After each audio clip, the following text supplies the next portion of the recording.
All right, welcome to this week's Points and Miles report on traveling on everyday spend. Actually, this is our second one that we've done this week. I did one on Monday, mainly to get ahead of the built rent day, and so provided everything you need to know about that. So if you're interested, definitely check that out. And as well as I also talked about the Marriott Bonvoy devaluation that we're starting to see in some cases, as well as what am I going to do with these Qantas points that I still have, as we got a devaluation that's going to happen with that coming up in August. Otherwise, I want to just get right to the news and get you started. So as far as when we're looking at credit card offers, we're really not seeing a whole lot of new credit card offers, which is quite interesting.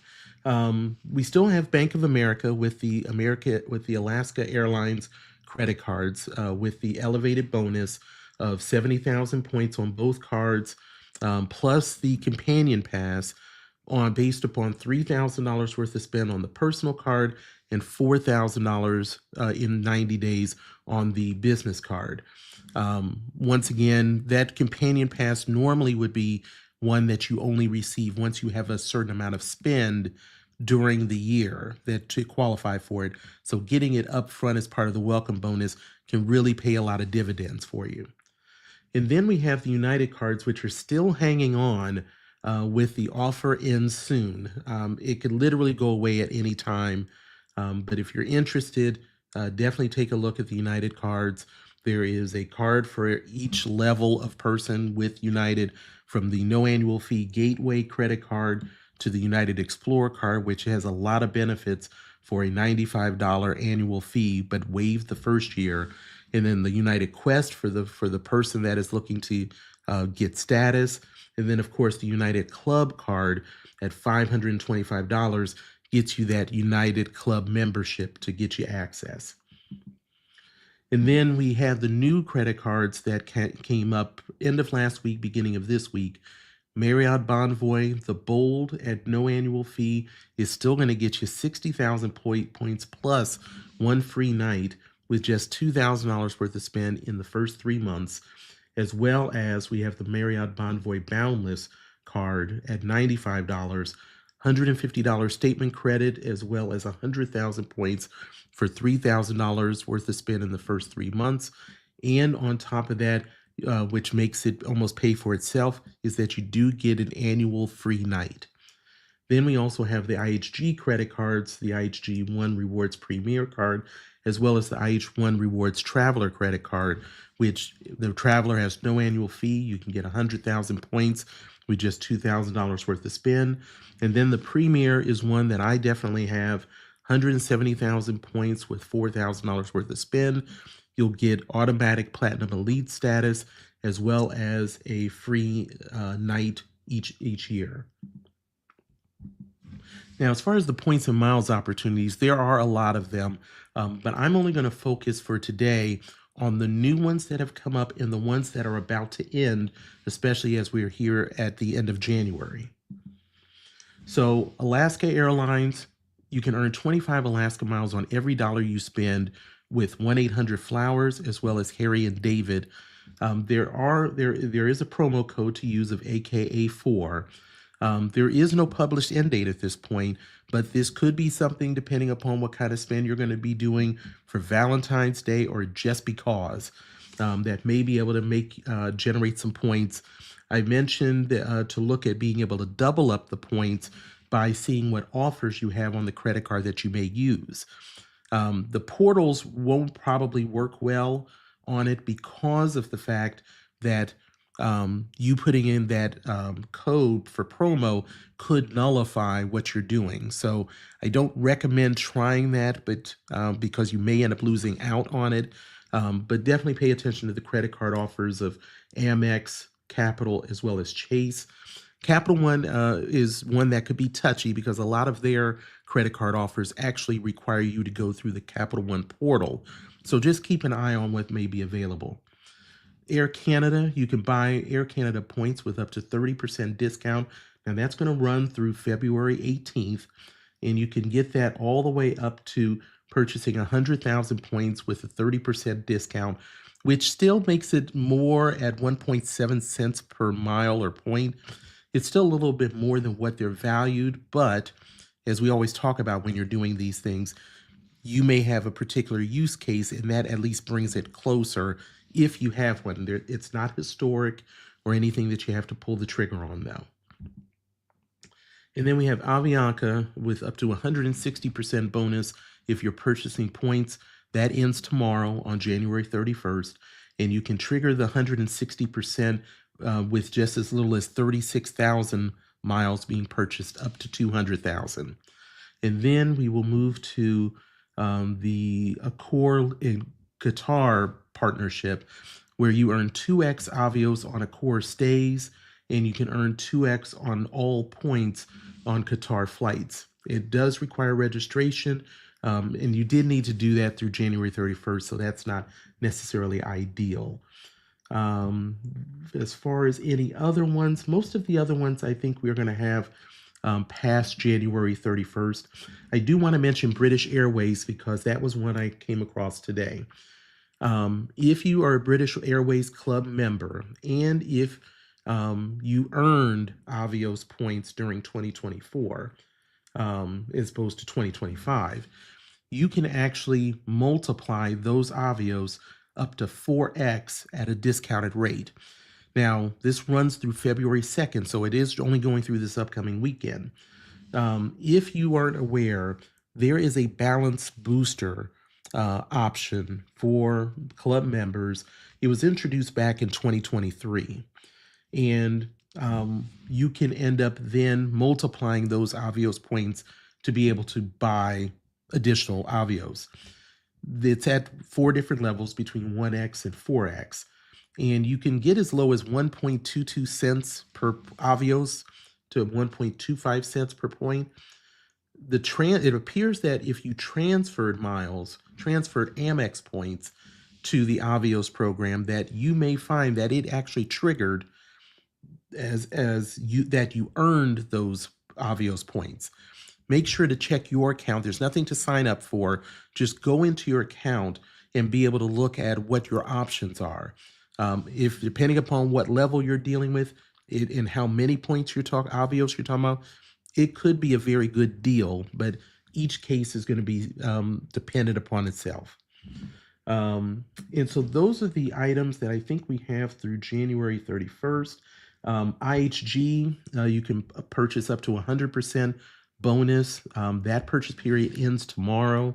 You'll need to purchase at least 5,000 points to trigger that 100% bonus with a maximum purchase of 200,000 points.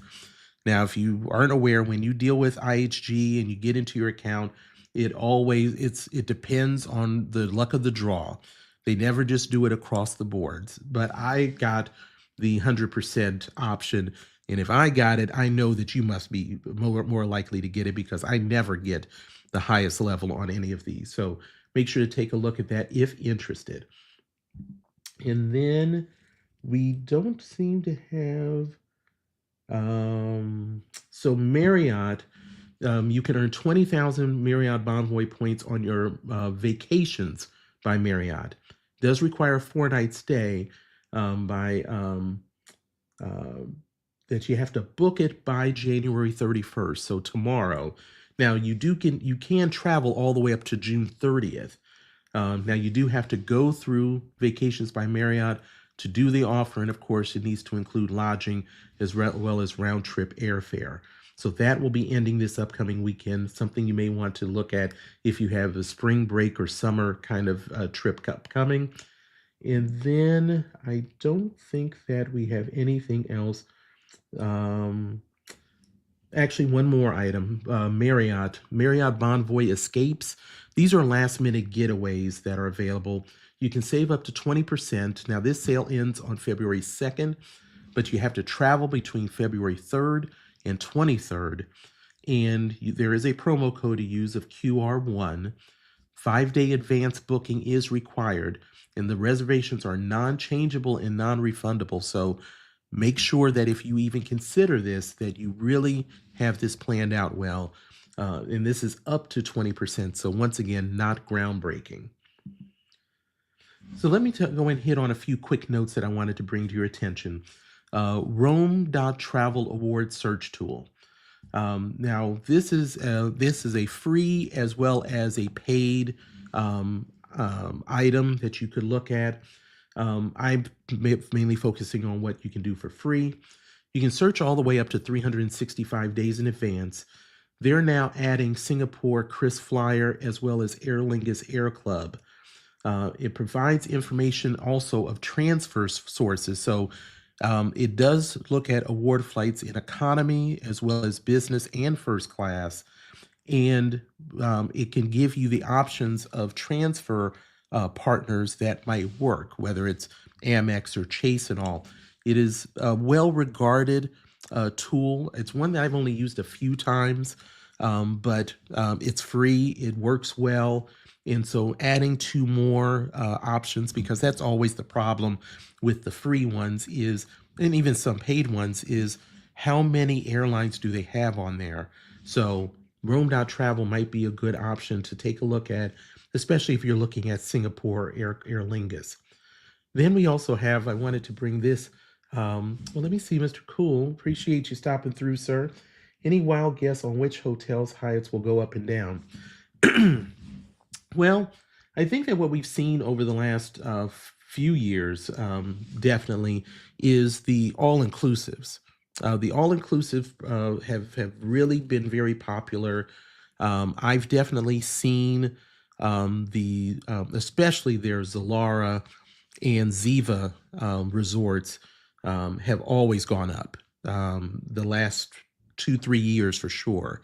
And obviously it's everything that they try to do of any hotel that we know is popular is definitely going to go up. But the all-inclusives have become such a popular category for them. And I think that we're also going to see that with the Park Hyatts for those. The other ones that we normally end up seeing, whether it's the Hyatt Regency and those type of things, those are ones that that are really a specific location that is really hot. But as far as brands, I'm looking at the all-inclusives, especially Zilara and Ziva, based upon their popularity, that will go up.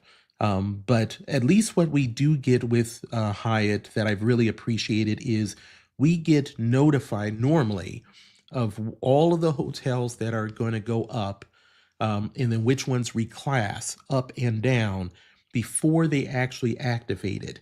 So you should have some time to be able to, once it comes out, to be able to take advantage if you have a hotel in mind for this year and still be able to stay at the value before it jumps. But that's my thoughts, and it's definitely something I've paid a lot of attention especially on the all-inclusives. But that's my thoughts on that. But you should hopefully have time to be able to take advantage of anything that ends up going higher. I hope that helps. The other thing that I thought was an interesting quick note was Brinks suing Air Canada. Now, the largest theft in Canadian history happened in April of 2023 at Toronto Pearson Airport.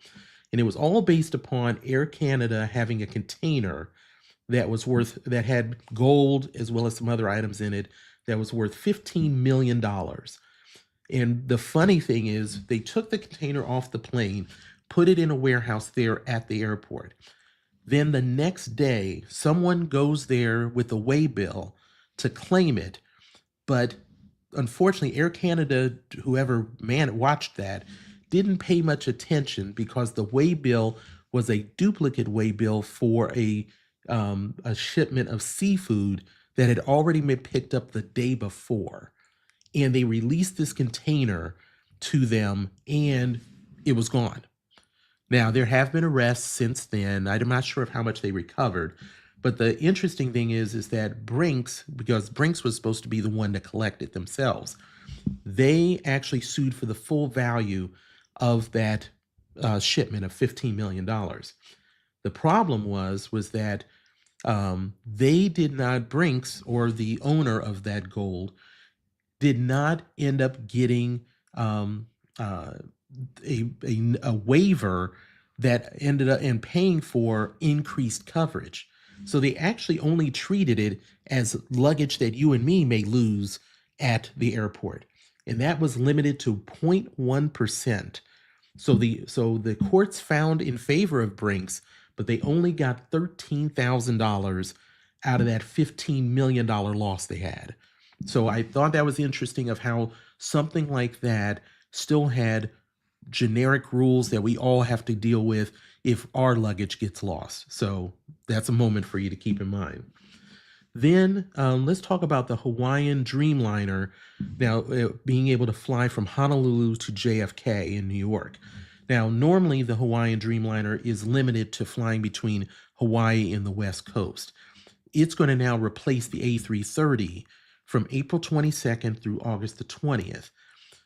There is good and bad if you're looking at that flight. The good is in the premium section. It's lie flat seats on a 122 version as opposed to a 121, I believe, versus the 222 of the A330, as well as the fact that the 787 Dreamliner has 34 business seats in that cabin versus 18 on the A330. The negative is if you're in the back in the economy. You are basically on the 787 dealing with a 333 configuration, which if you're just traveling alone or with your significant other or your friend, that's not ideal versus the 242 of the current A330. So if you are looking at that flight, be aware of what the ups and downs of that type of flight will be on the airliner, depending upon which one you're selecting. So let's touch on a couple of hotels that I would like to touch on that are going to be opening coming up. So we have the Hyatt Vivid in Punta Cana. Now this is going to open by the end of the year, and this is the second Vivid all-inclusive location. The first one opened up in Cancun, Mexico. The Vivid brand, what they consider it is a lifestyle forward brand with a living well focus. So some of the amenities that you'll see is a spa, indoor, outdoor gyms, healthy snack bar and juice bar, pickleball, and tennis courts. I've talked about the all-inclusive resorts for Hyatt. It is so diverse at this point, and they can really hit at any price point that you're interested in, all the way from a Vivid or a I forgot what the entry level brand is, all the way up to the Zilara that they have. They basically are compiling what is the largest and most comprehensive all-inclusive resort system of anybody. And now they're still in talks, as far as we know, with Playa Hotels and Resorts to purchase them as an operator, and they already own 10% of them. So they're only going to get bigger and invest more in these all-inclusives. But Hyatt Vivid is kind of a middle of the road all-inclusive for them. But once again, excellent value with points because of Hyatt having that fixed number. And then let's talk about the luxury collection in Riviera Maya. Now this is going to be for the Paraiso de la Bonita, which will be opening up in the Riviera Maya. Now, this is under Marriott's luxury collection. This resort offers 100 oceanfront suites, with each suite having its own terrace or balcony. And the interesting thing about this, they just did a renovation of this that was definitely needed, and the images look really outstanding.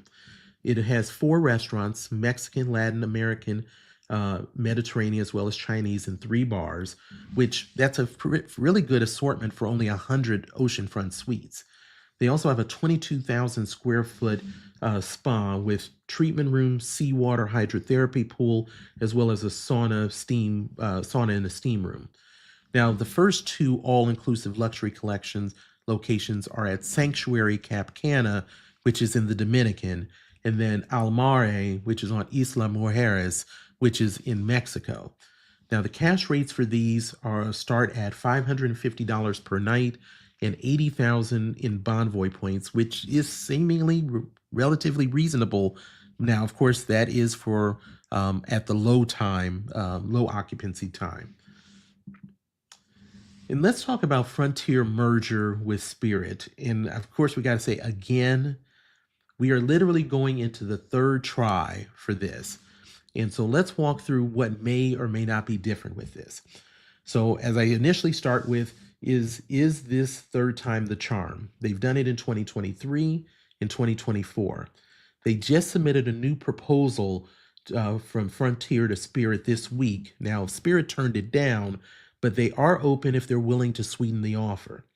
Now, the details that we have of this is they had offered $2.1 billion in cash and stock, but this is less than the $2.9 billion that they agreed to before they decided to deal with JetBlue, who had a higher offer, but as we know, that one got nixed by the federal government. What their angle is this time is that Spirit is going through the bankruptcy process to come out as a profitable company. So what Frontier is going in with is that the offer they're making is better than what Spirit is offering to shareholders and bondholders. So Spirit is offering a straight $840 million in secured notes. What Frontier is doing is they're only going to talk about $400 million in those secured notes, but you're going to get 19% of the merged company, which could be more enticing to shareholders and bondholders. I would think it would be, because there's a better chance of upside in that deal versus just getting straight secured notes. So why this could be different is what I mentioned. Because they're in bankruptcy and trying to become profitable, you're now dealing with a totally different pool of people that are trying to see how much they can extract out of this deal. The timing is also interesting because two ultra low carriers in the political climate. I mean, we don't talk politics on this, but the reality is that they probably have a better chance of getting this merger approved, not just because of the bankruptcy and not just because this is potentially a better deal than the secured notes, but we do have to pay attention to the climate for mergers and acquisitions. And then if they got together, this would make them the 5th largest airline behind American, Delta, Southwest, and United. So we'll have to keep our eye out for this. Now, how will this impact what Spirit is already talking about doing? Obviously, we know that Spirit is basically, we see the ultra low carriers trying to become more like the legacy airlines of not nickel and diming you for everything. How will this change things if they do merge? Well, we don't have any guidance on that as of yet, so we'll have to wait and see if they can get this approved of what the new merged airline looks like. And then let's talk about Tampa International Airport. There is a lot of things going on over there, and it's not an airport I normally fly through, but I think this could be interesting for many people on this. So let's talk about it. So the Tampa International Airport is seeking significant growth. They want to grow from the 25 million annual passengers that they get currently all the way up to 37 million annual passengers by 2037. So how would you go about doing that significant jump? Well, what you do is you're going to build Terminal D there, and that is a $1.5 billion preliminary cost, and that terminal is going to open up in 2028 if all goes well. Now, Terminal D will have 16 new gates. Delta will be moving out of Concourse E to Terminal D when that's open. What Delta will also be doing is building a Delta Sky Club, and there's a really interesting twist to it. So Delta will have 6 of the 16 gates in Terminal D, and they have up to 18,000 square feet to build a Delta Sky Club. What they will be able to do is Delta will have the ability to direct connect the lounge to the gate. Now, I've always found that interesting when I hear about whether it's Emirates or Etihad or Air France. I think in some cases where you can go straight from the lounge and get to the gate without doing anything else. Even the Delta One lounges that they have now, they don't have that ability right now. So I think that's a really nice touch that could be there. Now, currently, Delta only actually does one international flight out of Tampa, and it is a flight to Amsterdam that is year-round, although that is supposed to increase as well as for other airlines at Tampa, and that's what's going to hopefully increase the number of visitors that come. So Terminal D is going to be 600,000 square feet when it's done. And in addition to the Delta Sky Club, there will be one additional lounge, but we don't know who that will be yet.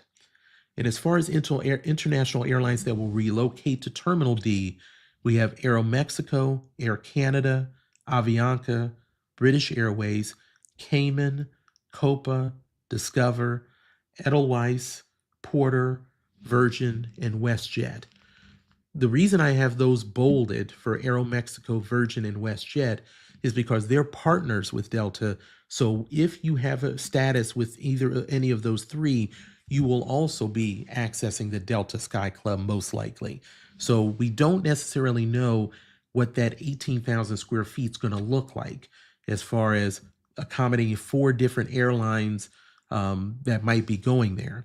Now, the Sky Club that is in Terminal E will close once Terminal D is open. So if you're a person that flies through there, let me know what your thoughts are about these changes and if you're looking forward to it. But the Delta Sky Club sounds good, but we're going to have to see what kind of occupancy they're going to end up having. So let's move on to a little bit about JetBlue. JetBlue's got some different things going on. A lot of talk about the JetBlue Premium card and is it worth it? And so I wanted to touch on my thoughts about it and bring you up to speed of what it's supposed to be providing. And then we'll talk about, is it going to be worth it and who's it going to be for?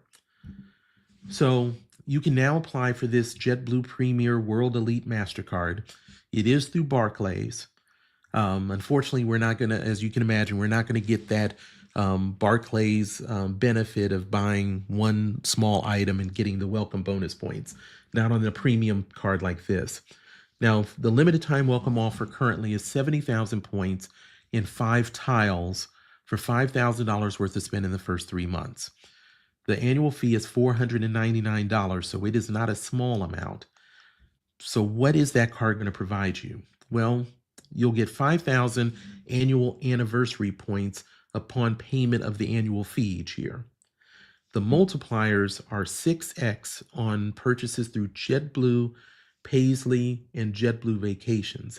And if you're not familiar with Paisly, Paisly is basically JetBlue's travel portal that it has. Then you'll get 2x on dining and eligible grocery stores, and then that would be it. You'll get 1 tile for every $1,000 spent on the card. You will get $120 up to $120 for global entry or TSA pre-check. You'll also get up to $300 statement credits annually on Paisly bookings. And you'll also get lounge access. Now, of course, we talked about that JetBlue has 2 that are supposed to be open by the end of 2025. They're at Boston as well as JFK. And you'll also get the priority pass. So that's kind of what you're looking at for benefits. So what are the pluses and problems? Well, the biggest issue we start with is the welcome bonus. The language says, unfortunately, that if you've have or had the JetBlue Plus card, you're not even eligible for the welcome bonus. Now, this seems to be a huge mistake. I can understand that you want to limit how many bonus points you're giving out, but if you're going to offer the premium card for JetBlue, you have to let everybody be able to get that and get the welcome bonus points. I think that is, I will find it interesting if that does not change, because we may see that it may not be a card that is as sought after as they may be looking at. So we'll touch on some more items. As far as the multipliers are essentially the same as the Plus card. The only exception, as far as I'm aware of, is that there is a Paisley multiplier. That does not exist on the Plus card, but I don't think they do a whole lot of business with their travel portal of Paisley. The $300 statement credits sounds good. The problem is that they got a little bit of American Express in them, because you get a $50 credit for each qualifying transaction of at least $250, and that's up to 6 transactions per calendar year. So that's the $50 times 6 for that $300. Many people will probably not get the full value of that $300 statement credit, and for some people, they may not get a dime out of it. Then you have the fact that you're getting 1 tile per $1,000. That is no different than the other credit cards. So you didn't give an elevated earning on the tiles per $1,000 spend. You've got $300 of statement credits that are not really something you can rely upon. The multipliers are the same as the Plus card.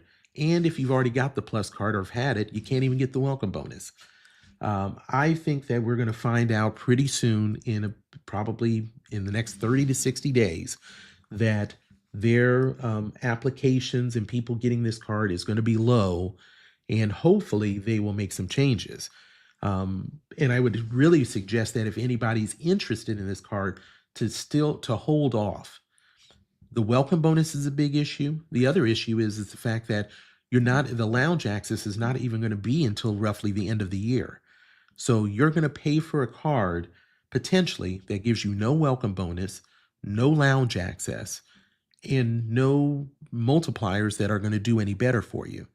So if you're a person that flies out of New York or out of Boston, JFK, this may be a card that can eventually get there, but JetBlue is going to have to make some changes, and I'm feeling pretty confident that they will. But they got to feel the pain first of not getting the turnout. So that's what we have with the credit cards. I'll be interested if anybody is a person that flies JetBlue. Is this a card that you were interested in? And are you underwhelmed by it? Are you hopeful, as I am, that there will be changes that they're going to make?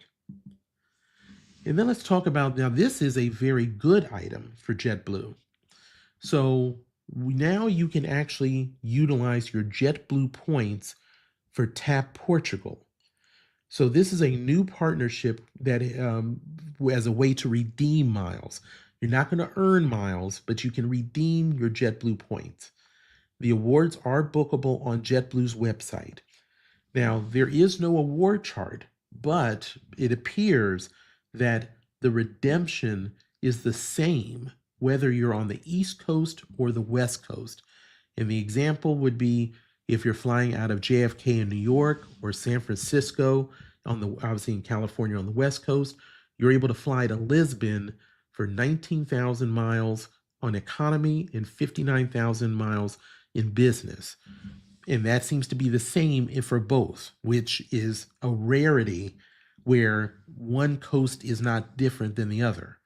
The other item is that if you're connecting from Lisbon to other locations, you will see the change based upon your coast. If you're flying from the West Coast and are going to have a connection with Lisbon through Lisbon, you will see that the West Coast is higher. Not so much on economy, it's marginal. The business, you will see a significant difference. Now, we may not even know that JetBlue already has partnerships with Hawaiian and Qatar, but in this case, these redemptions are really ideal, especially when you compare it to some of the popular mile transfer options that we normally use. So how long will this continue where the East and the West Coast is the same? I don't think it's going to be too long. That is I won't quite say a unicorn, but I'm going to kind of say a baby unicorn. Now, the current redemptions with JetBlue to fly Tap Portugal are actually better than Aeroplan or Avianca, which is not something we normally talk about. So if you're flying from the East Coast, you got 35,000 miles on Aeroplan, 32,500 miles on Avianca, and if it's business, 60,000 miles on Aeroplan and 65,000 miles on Avianca. So you can see on there that you're getting 13,000 mile essentially as a bargain for the economy, and then you're picking up anywhere from 1 to 5,000 on the business. Now, the current U.S. airports for TAP Portugal is Boston, Chicago, JFK, DC, Dulles, as well as Miami, San Francisco, and LAX. So if you are looking at any flights on TAP Portugal, and if you have JetBlue points, this may be your really good sweet spot for you to consider, especially when the points are really kind of hard to utilize on JetBlue with that fixed price. So those are the things that I'm seeing with JetBlue. Card, not so good. This new partner could be very good. Now, I want to make sure if anybody's got any questions or comments or thoughts for us to touch on, want to make sure that we cover everything on this. The main things I would end up saying as kind of a recap is to look at the fact that this deal is excellent. I think we're going to see some, we haven't seen Amex really come out with any credit card offers since we had the Hilton ones come out in a bit. So I've got to expect we're going to see something as we go into February. Maybe we get back to the Deltas. Maybe probably more likely we may see the Marriotts come back out, especially since Chase is running theirs. So hopefully we'll see something with that. As well as we're not really seeing as far as Citi for credit card offers. We're still seeing the Citi Strata Premier at the 75,000, but we're also seeing where it's the personal World Elite business card where you get the Admiral's Lounge, 70,000 miles, $7,000 in the first 3 months, and then you get the business card at 65,000 miles and I believe $4,000 worth of spend. And so want to say hello to Lonnie. Really appreciate you stopping through. Lonnie, I've talked about many times. Excellent content creator. Definitely learned a bit from him on his work. So appreciate him stopping through. But those are the things that I wanted to make sure to touch on in this early edition and the second live stream. And so if you're finding any of this information beneficial, please consider liking and subscribing to the channel. We're working our way to our 1,000 subscribers and definitely want you to be able to join us. So can't thank you all enough for joining me today. And we'll definitely come out next week with more live stream.